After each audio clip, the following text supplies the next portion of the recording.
warahmatullahi wabarakatuh. Hai anak-anak, bagaimana kabarnya hari ini? Semoga kita selalu dalam keadaan yang sehat walafiat. Amin, amin ya rabbal alamin.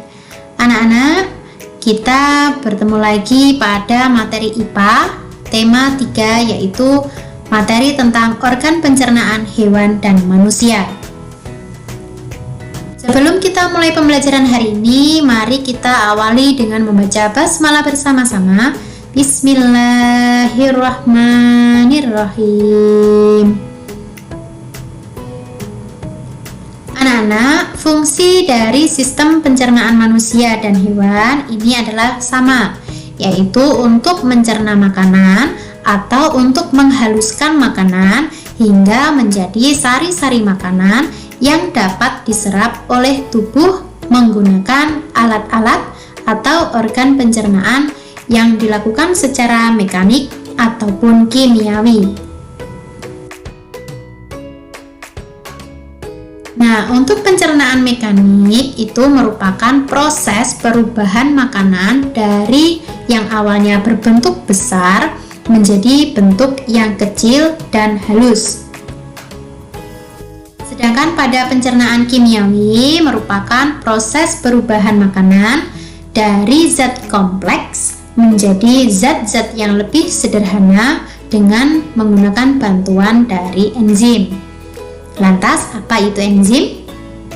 Enzim adalah zat kimia yang dihasilkan oleh tubuh yang berfungsi untuk mempercepat proses kimia dalam tubuh kita. Nah, anak-anak, kita bahas terlebih dahulu pada sistem pencernaan hewan pemamah biak atau ruminansia. Contohnya adalah hewan sapi. Nah, hewan sapi ini merupakan hewan herbivora atau hewan pemakan tumbuh-tumbuhan. Hewan herbivora disebut juga sebagai hewan pemamah biak atau ruminansia.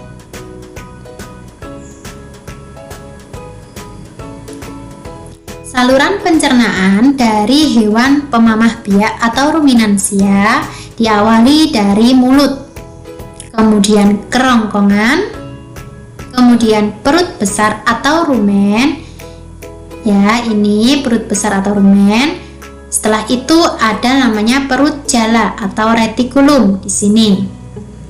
Kemudian ada perut kitab atau omasum dan perut masam atau abumasum. Selanjutnya ada usus halus, ada usus besar, ada rektum, dan ada anus. Mari kita bahas satu persatu, dimulai dari mulut. Anak-anak, di dalam rongga mulut pada hewan pemamah biak ini terdapat gigi, kemudian ada lidah, dan ada kelenjar ludah. Nah, hewan pemamah biak ini tidak memiliki gigi seri atas dan tidak memiliki gigi taring. Nah, seperti pada gambar ya anak-anak. Selanjutnya ada kerongkongan.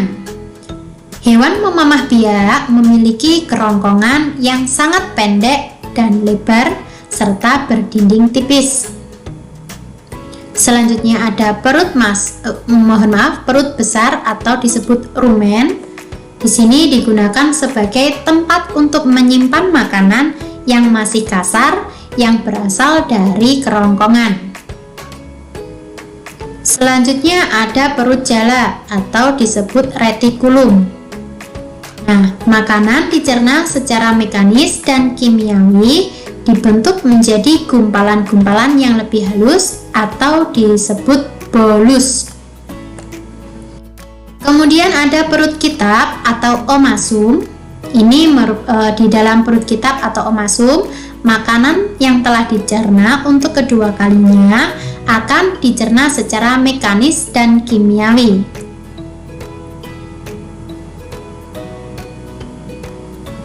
Selanjutnya ada perut masam atau yang disebut abumasum. Nah, perut masam atau abumasum ini merupakan lambung yang sebenarnya dan di dalamnya makanan itu dicerna secara kimiawi oleh enzim-enzim. Setelah itu ada usus halus. Usus halus ini berfungsi untuk menyerap sari-sari makanan dan mengedarkannya ke seluruh tubuh pada hewan pemamah biak. Selanjutnya ada usus besar. Usus besar ini merupakan tempat terbentuknya feses atau kotoran dari sisa-sisa makanan yang tidak diserap oleh tubuh hewan pemamah biak. Setelah itu ada rektum dan anus. Nah, usus berakhir dengan rektum dan kemudian sisa-sisa dari makanan tadi akan dikeluarkan melalui anus. Nah, berikut kita akan pelajari mekanisme dari pencernaan hewan pemamah biak atau ruminansia. Oke, tolong diperhatikan baik-baik anak-anak. Perhatikan gambar di bawah ini. Hewan pemamah biak atau ruminansia memulai pencernaannya dari mulut ya. Pencernaannya dimulai dari mulut. Nah, makanan ini dicampur dengan air liur di dalam mulut. Setelah itu, makanan yang masih kasar masuk melalui kerongkongan, kemudian dan disimpan sementara di dalam rumen atau perut besar.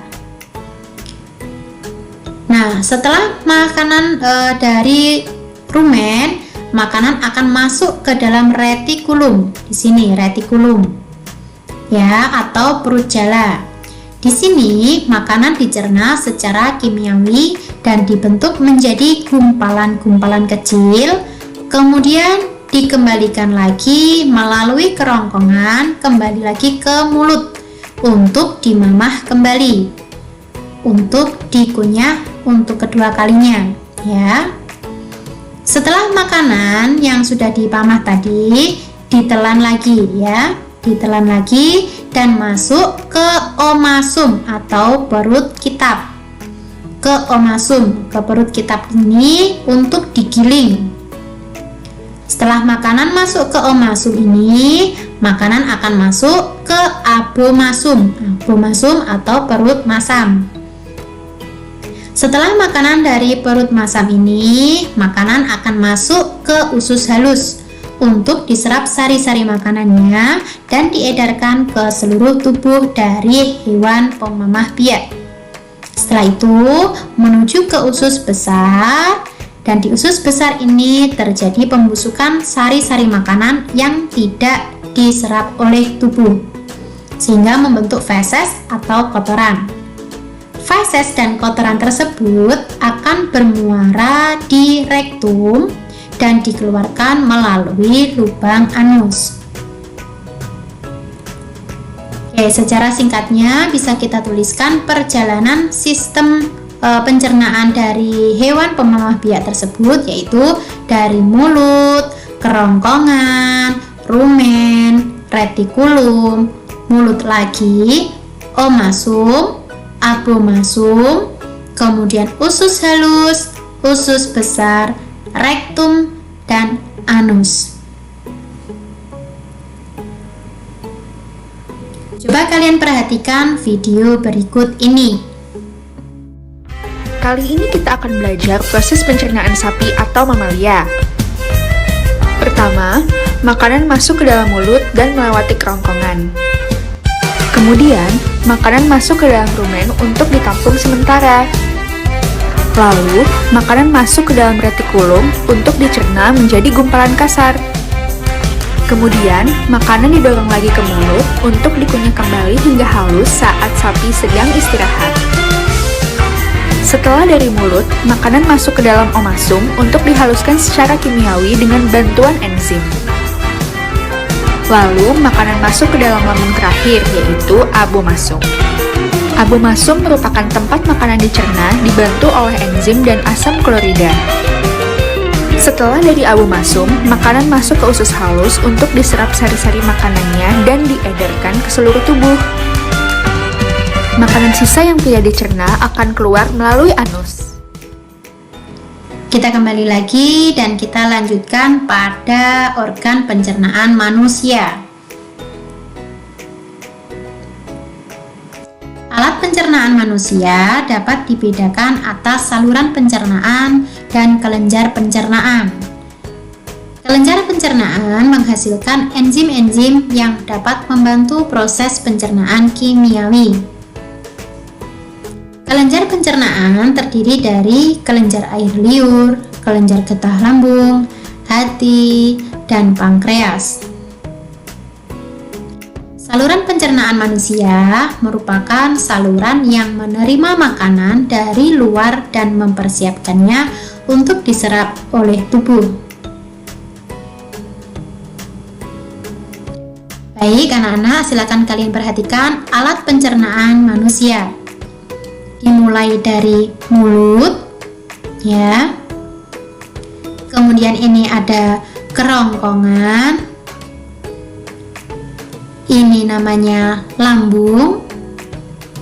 Yang berwarna merah ini adalah hati. Kemudian ini empedu, pankreas. Ini adalah usus halus. Kemudian ini usus besar, ada rektum, dan yang terakhir anus. Silakan diperhatikan dulu anak-anak. Selanjutnya, saluran dari pencernaan manusia dimulai dari mulut, kemudian kerongkongan, lambung, usus halus, usus besar, dan anus. Atau bisa kita singkat dengan menggunakan Mucelamus habenus. Itu ya, mulut, kerongkongan, lambung, usus halus, usus besar, dan anus. Anak-anak, fungsi dari organ pencernaan manusia kita mulai dari mulut. Di dalam rongga mulut ini, makanan mengalami pencernaan secara mekanik dan kimiawi. Kemudian ada di dalam mulut terdapat gigi yang berfungsi untuk mengunyah makanan hingga halus, sehingga enzim-enzim dari pencernaan mampu untuk mencerna makanan lebih cepat dan efisien. Nah, pada gigi manusia ada gigi seri, gigi taring, gigi geraham depan, dan gigi geraham belakang.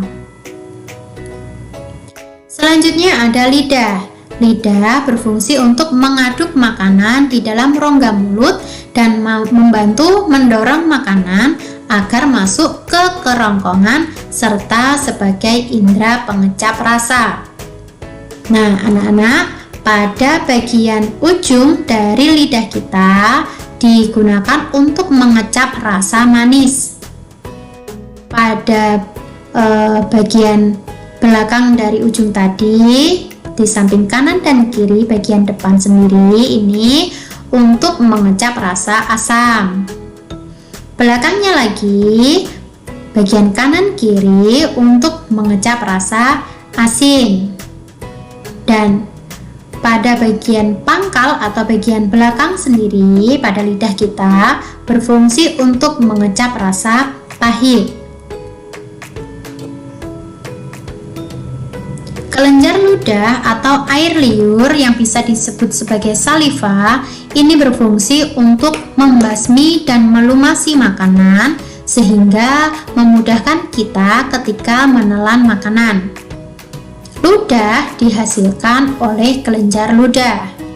Nah, di dalam ludah terdapat yang namanya enzim petialin atau enzim amilase yang digunakan untuk mengubah makanan dalam mulut yang mengandung zat karbohidrat atau amilum dirubah menjadi maltosa atau gula sederhana. Yang kedua ada kerongkongan atau disebut sebagai esofagus. Kerongkongan merupakan saluran penghubung rongga mulut dengan lambung yang berfungsi sebagai jalan bagi makanan yang telah dikunyah dari mulut menuju ke lambung. Nah, pada kerongkongan ini terjadi yang namanya gerakan peristaltik, yaitu gerakan kembang kempis kerongkongan untuk mendorong makanan agar masuk ke dalam lambung. Selanjutnya yang ketiga ada lambung atau ventriculus. Nah, lambung ini terletak di sebelah kiri atas rongga perut. Terdiri dari bagian atas yang disebut kardiak, bagian tengah membulat disebut fundus, dan bagian bawah disebut pilorus. Anak-anak, pada lambung terdapat gerakan mengaduk yang dimulai dari kardiak sampai pilorus, yang terjadi terus-menerus baik pada saat lambung berisi makanan maupun pada saat lambung sedang kosong.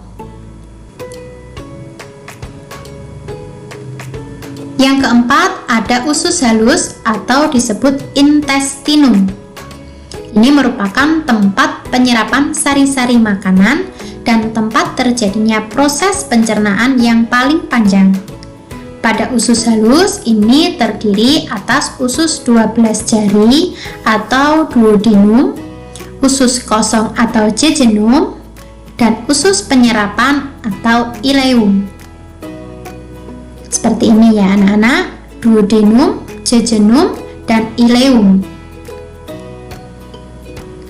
Yang kelima ada usus besar atau disebut kolon. Pada usus besar ini terjadi pembusukan sisa makanan dan penyerapan air. Nah, pada usus besar terdapat namanya bakteri Escherichia coli atau disingkat sebagai E. coli yang dapat membantu dalam proses pembusukan sisa makanan menjadi feses atau kotoran. Nah, sisa makanan dalam usus besar akan masuk banyak mengandung air. Karena tubuh memerlukan air, sebagian besar air diserap dan kembali ke usus besar. Ini gambarnya usus besar ya. Yang keenam ada anus. Nah, anus ini merupakan lubang tempat keluarnya feses atau kotoran.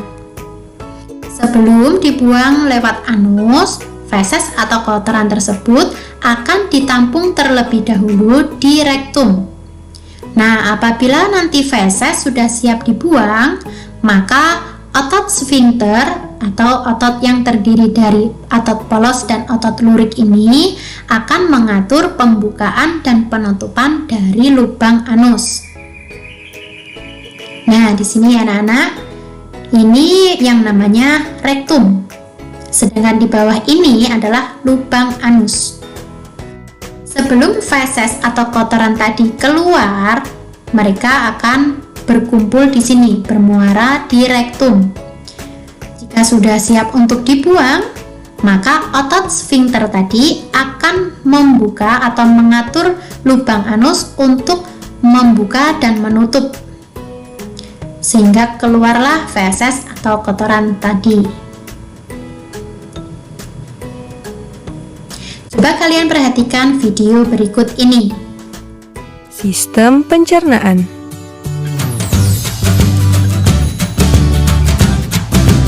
Pencernaan dimulai di dalam mulut. Gigi memotong makanan. Kelenjar ludah menghasilkan enzim yang berfungsi untuk menghaluskan makanan agar mudah ditelan. Lidah mendorong makanan ke kerongkongan. Di kerongkongan, makanan didorong dan diremas agar masuk ke dalam lambung. Proses ini terjadi selama 5-6 detik. Lambung memiliki 3 fungsi: menyimpan makanan selama 2-4 jam, melumatkan dan mencampur makanan dengan aneka enzim dan cairan asam lambung, memasukkan makanan ke usus kecil hingga lambung kosong kembali. Di usus kecil atau usus halus, zat-zat gizi seperti protein, lemak, karbohidrat, vitamin, dan mineral diserap oleh tubuh. Pankreas menghasilkan enzim, dan hati menghasilkan empedu. Enzim dan empedu itu membantu pencernaan dan penyerapan makanan di usus kecil. Bentuk usus kecil seperti pipa yang berdiameter 3-5 cm. Panjang usus kecil antara 6-8 meter, lebih panjang daripada tubuh kita. Sisa-sisa pencernaan yang tidak dapat digunakan tubuh masuk ke usus besar. Di usus besar, air dan mineral diserap sampai habis. Sisa-sisa itu lalu masuk dan berakhir di anus. Kita kembali lagi, kita lanjutkan untuk gangguan organ pencernaan manusia. Yang pertama ada diare. Penyakit ini mengalami buang air besar bercampur air berkali-kali yang bisa disebabkan karena virus. Kemudian disentri. Ini menyerang usus karena adanya infeksi kuman. Kemudian ada cacingan, ini disebabkan cacing gelang, cacing tambang, dan cacing kremi. Yang keempat ada gastritis, ini penyakit peradangan akut pada lapisan mukosa sehingga kadar HCl atau asam klorida pada lambung terlalu tinggi. Yang kelima, radang usus buntu, ini infeksi pada usus buntu. Yang keenam, radang dinding lambung. Ini menyerang membran mukus yang melapisi lambung. Kemudian sariawan, ini penyakit radang yang terjadi pada rongga mulut dan lidah. Yang kedelapan ada MAH. Ini merupakan penyakit radang pada lambung. Jadi lambungnya luka ya. Kemudian yang kesembilan ada hepatitis. Ini peradangan di hati karena adanya virus. Yang ke-10 ada tifus. Ini pada usus halus dan usus besar karena bakteri. Yang ke-11 ada kencing manis ya. Diabetes melitus karena kekurangan hormon insulin. Yang ke-12 ada penyakit atau gangguan organ pencernaan konstipasi. Penyakit ini susah buang air besar atau bisa disebut juga sebagai sembelit. Oke, dari sini dulu pembelajaran hari ini. Terima kasih atas perhatiannya. Kita akhiri dengan baca hamdalah bersama-sama. Alhamdulillahirabbil alamin. Sampai jumpa lagi pada video pembelajaran selanjutnya. Bila Bu Vela ada salah dan kurangnya, Bu Vela mohon maaf. Sampai jumpa lagi. Wassalamualaikum warahmatullahi wabarakatuh.